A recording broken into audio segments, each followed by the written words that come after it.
Hey, what's going on? Good morning, good evening, good afternoon, whatever time of day it is. We want to welcome you to the Arrangers podcast where we're going to talk about life as a funeral director, life in the funeral industry.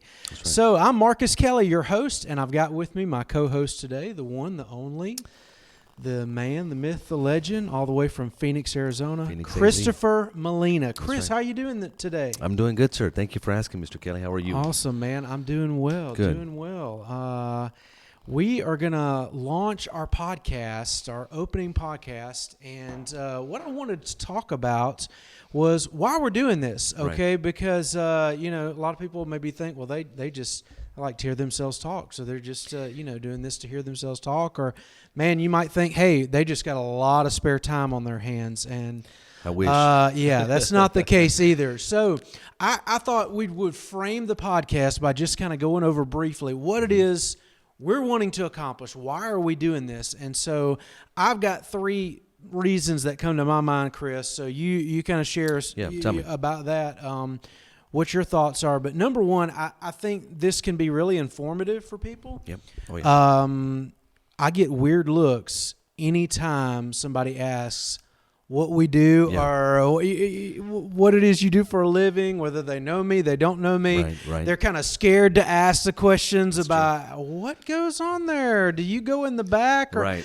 So everybody's got questions they're scared to ask or they don't know how to ask. Yeah. And so part of this is we want to be able to offer some information. Okay. Right. I foresee an opportunity for people to ask us some questions. Sure. We gather that somehow and answer questions for people. So to me, this is an informative thing. Yeah. But a second part of the podcast thing for me is I want it to be encouraging. I know that life is full of enough mess that can get you down emotionally and spiritually, and I need something to uplift me, to encourage me. And so no matter who out there may choose to listen to what we're doing, I want to give something encouraging to people. Okay, I like that. So that I think you're a very encouraging person. I try. Hey, well, you are, and I've had people tell me that I can be encouraging. Yeah. So, yes, sir. Podcast, I do want this to be encouraging. Right. Okay. And then last thing, and this may not seem to jive or work with what we do for a living, but you can't spell funeral without fun. I want this to be fun. I want it to be about our relationship, the stuff that we have going on in life and behind in the midst scenes. Of death, behind the scenes. Yeah. So it's not all straight-laced and just these answers that are all scripted. We have a lot of fun doing what we do too. So that's what I envision the podcast to be. So, do you have any other thoughts or things to add to that? In today's day and age, you have behind the scenes with everything, from how movies are made, how the secret sauce is made, so on and so forth. So we have talked about this for a number of years now, and it's been just kind of marinating into what we kind of want to present as a podcast. There's thousands of podcasts out there right now. And we listen to a number. We listen to so many different podcasts, and we're just influenced by sharing and kind of pulling back the curtain of what seems to be scary or at times hard, and they can and may be those things for people.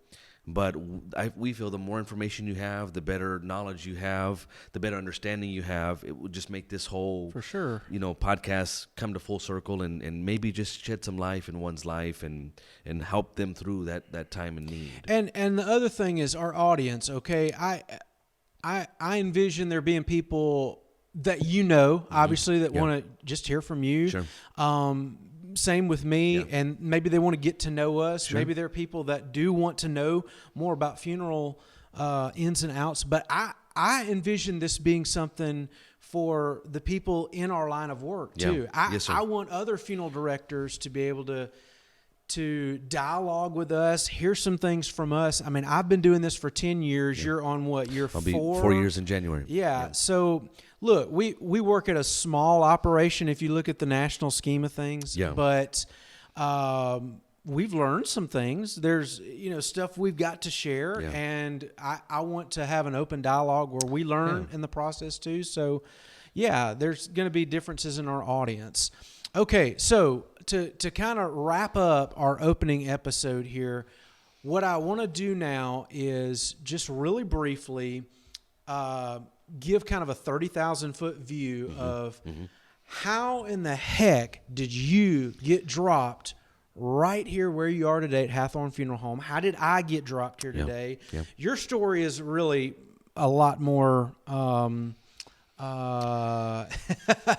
spiritual, Sure. or a lot Yeah. more I don't know, catchy. It's just It's very interesting. It's interesting. Yeah, it's really interesting. Okay, you are a guy that stands out in Marion County. Yes, sir. Okay. Yes, sir. You are absolutely not from here. No, sir. You dress with flair. You walk with flair. That's right, yeah. You speak with a lot of flair and boisterous confidence. Sure, yes, sir. And all 5'2" of you. No, you're taller than that. But 5'5", yeah. Yeah, but anyway, Chris, in all seriousness, I mean, just give folks like a Sure. high level Reader's view Digest. of how you ended up here. Great. Reader's Digest version would be ministry had called us out here. We knew, my wife and I are from Phoenix, Arizona.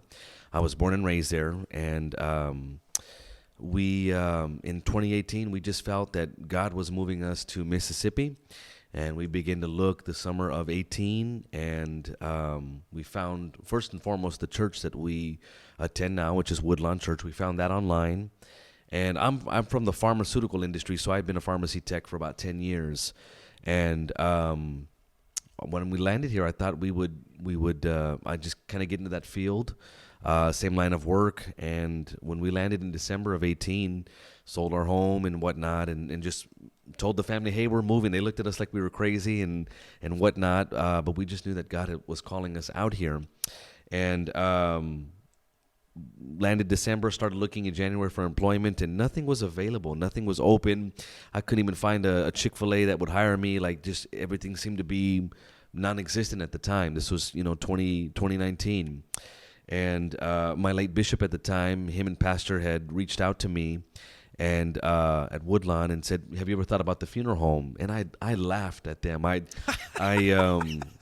I thought they were joking. I thought that, I was like, you're messing with me, right? And I said, never once did I ever think about the funeral home. And they're like, well, no, we're not joking. We're being serious. We're close to the funeral home across the street, and they have a position that's open. And so they said, call and ask. And so I called and I spoke with this man right here, Marcus Kelly, on a Wednesday, the third week of January of 19. And we spoke for several hours on the phone. I remember just I had so many questions at the time, and Marcus did a great job in fielding them. And we had cultivated this kind of bond over the phone, and we felt like, man, maybe I could come in and interview, and lo and behold, this is what I felt over the phone. Hate to interrupt you, but I felt over the phone. I was like, man, there's something here. Okay. There's like, it just seemed too... Okay. That's got to be too, God. Exactly. Yeah. It's like a story you couldn't make up. Sure. It just, God had to be in it. Very in sync. And came in and interviewed and was blessed to receive this position. And from there, a 2-year apprenticeship under Marcus Kelly, my senior manager, and went through the apprenticeship, passed the test the second time. And we are now a licensed funeral director in the state of Mississippi. You passed the test. That's all that matters. Yes. Don't get into. I may have taken the wrong test the first time, but we passed it. You passed the test. You have a license. Have a license, yes, ma'am. Yes, sir. So, but yeah, that's kind of the reader. We can dive in later on more specifics, but just only God would bring me from Phoenix, Arizona, bring my little family, my wife and 2 kids, and 4 years ago, and just plug us right into rural county, Marion County. And we love it here. We love the South. We love our home and our church. And here's what I'll say about the ministry. People ask me, this is the number one question I'm asked: do you love what you do? And I honestly and earnestly love what I do. I hate that you're going through a tough time. I hate that you've lost someone. If I had my way, I would have it where no one loses someone.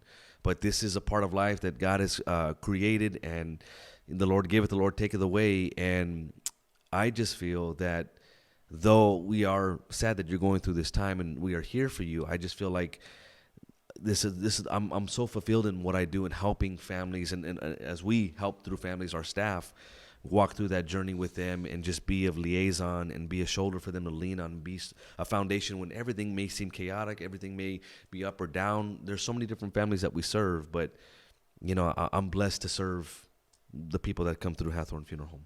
Absolutely. So if you hadn't picked up on it already, we look at this as a calling. Correct. And as a ministry. We didn't just land on this by a coincidence or happenstance. I didn't either. Yeah. Just very briefly, for me, Kris knows this. If you know me, I love to plan and chart my course and think about my steps very carefully before I step out. Yes, very calculated. Whether it's food, money, whatever aspect of my life. And so I felt a call to serve God at a pretty young age, high school, and, was more definitive in college. And so when I graduated college, I knew right away I'm going to divinity school. I'm going to get a master's of divinity. I'm gonna be in full-time Christian ministry in the church. That's what I saw myself doing,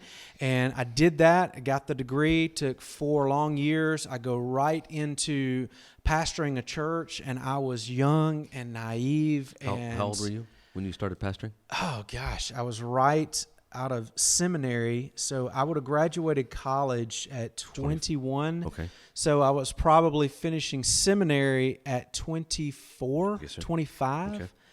So mid-20s. Mid-20s, and pastoring.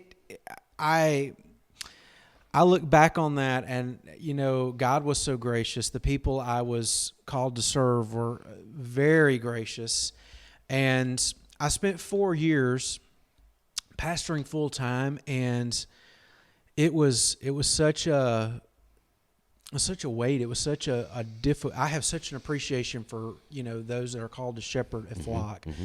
But long story short, things took place personally in my life that led me to leaving my church. It was nothing that the church had done. Sure. I just felt God needing me to take a break from ministering in a church full time like that. And as I did that, I on a whim just said, hey, I know the guys at the funeral home. I love ministering to people that are going through stuff like that. Maybe I can get my foot in the door and just have something to bring in a little cash flow till I can regroup and figure it out. Well, little did I know that, hey, God was charting a path for me that I was going to fall in love with. And so here, the 30,000-foot view of Kris and myself, hopefully those of you listen understand, we're in what we're in because God placed us here. Yes, there's no other way to describe that. He's placed us here.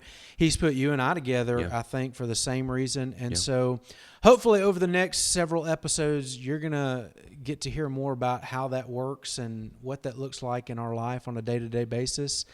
But I think that's plenty for episode 1. Yeah, it's a good start. It's a good start. But, hey, thanks for joining us. Yes. We look forward to sharing more with you in the coming episodes ahead about life, death, and a whole lot of other stuff in between. We'll do our best. In our lives and in the funeral industry. So thanks for joining us on the Arrangers Podcast. For Christopher Molina, I'm Marcus Kelly, and we'll talk with you next time.